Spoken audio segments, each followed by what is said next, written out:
Sevgili dostlar, bugün sizlere Türkiye'nin yakın tarihinin en kan dondurucu ve en kısa süren dehşet yolculuğunu, sadece 52 saatte 7 cana kıyan ve tüm ülkeyi korkuya boğan o iki ismin, otoban katillerinin hikayesini anlatacağım.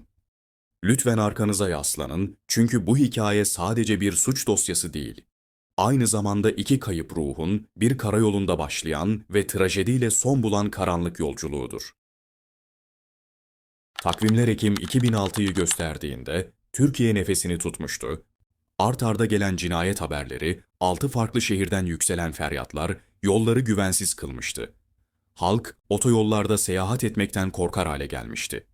Türk medyası kısa sürede tam 7 kişinin canına kıyan bu iki soğukkanlı katile o ismi taktı. Otoban katilleri.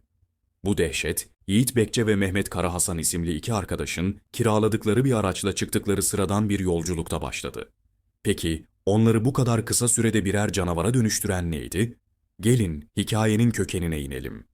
Hikayenin ilk kahramanı, 1977 Bursa Gemlik doğumlu Yiğit Bekçe. Yiğit, çocukluğundan itibaren çevresiyle uyum sorunu yaşayan, problemli bir yapıya sahipti. Eğitimi de bu durumdan nasibini aldı, daha ortaokuldayken okulu bıraktı. Suç dünyasıyla tanışması ise yalnızca 17 yaşındayken doğup büyüdüğü Gemlik'te bir arkadaşını yaralamasıyla gerçekleşti. Bu olay adeta bir domino taşının devrilmesiydi. 2006 yılındaki seri cinayetlere kadar geçen sürede Yiğit'in sabıka kaydı sürekli kabarıyordu. Adam yaralama, gasp ve hırsızlık. Toplamda 18 farklı sabıka kaydı birikmişti. Onun için şiddet, hayatının doğal bir parçası haline gelmişti. Diğer isim, 1982 Sakarya Akyazı doğumlu Mehmet Karahasan. Mehmet, fakir bir ailenin çocuğu olarak dünyaya gelmişti.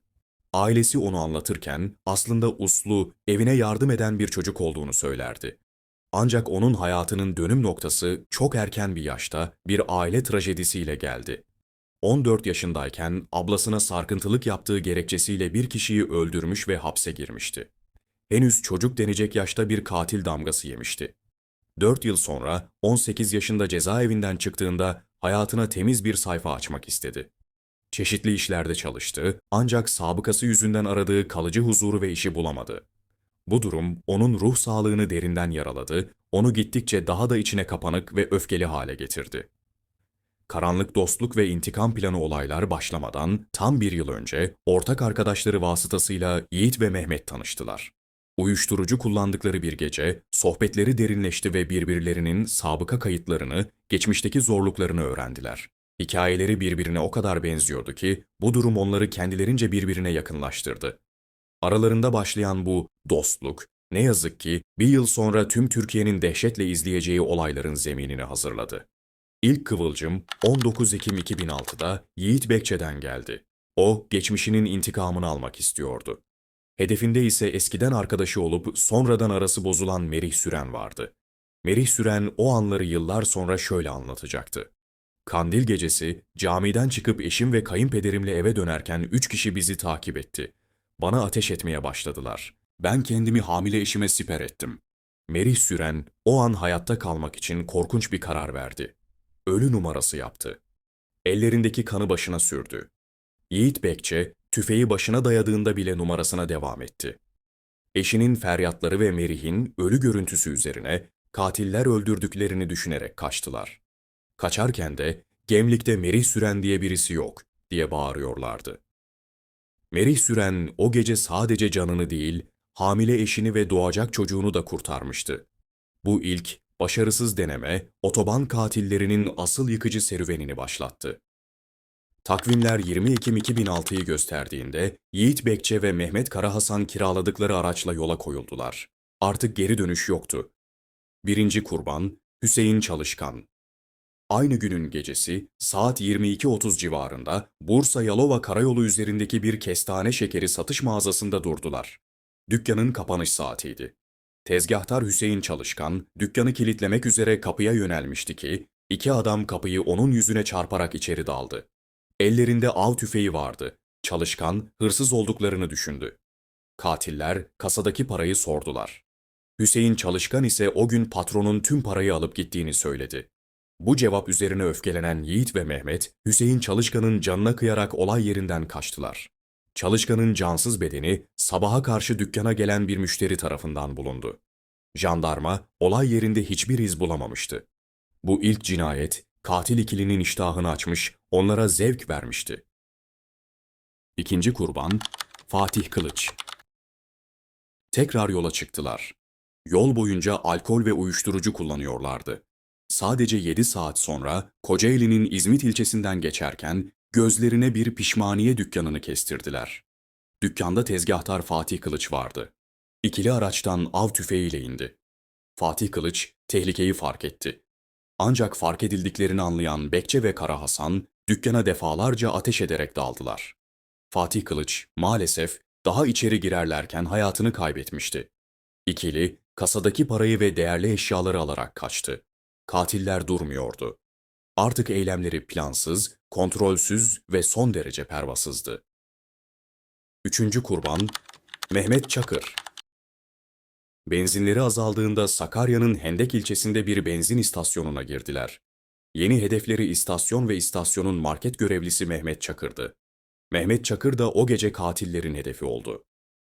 Dördüncü ve beşinci kurbanlar Ali Koç ve İsmail Çelebi. Katiller artık iyice kontrolden çıkmıştı. Cinayetler arasındaki süreler kısalıyor, daha da pervasızlaşıyorlardı. Para onlar için amaç olmaktan çıkmış, yalnızca zevk peşinde koşuyorlardı. Artık araç değiştirmeye karar vermişlerdi. Bolu yakınlarında otostop çekerek tır şoförleri Ali Koç ve İsmail Çelebi'yi durdurdular. Bu masum iki insan, yardım etmek amacıyla durdukları aracın ölüme giden bir tuzak olduğundan habersizdi. İki şoförü de öldürerek tırlarını gasp ettiler. Cesetlerini yol kenarına attıktan sonra tırla yollarına devam ettiler. Altıncı ve yedinci kurbanlar Halil İbrahim ve Serkan Yegen.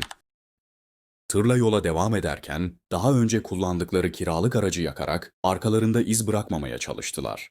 Ancak bu yangın emniyetin dikkatini iyice çekti.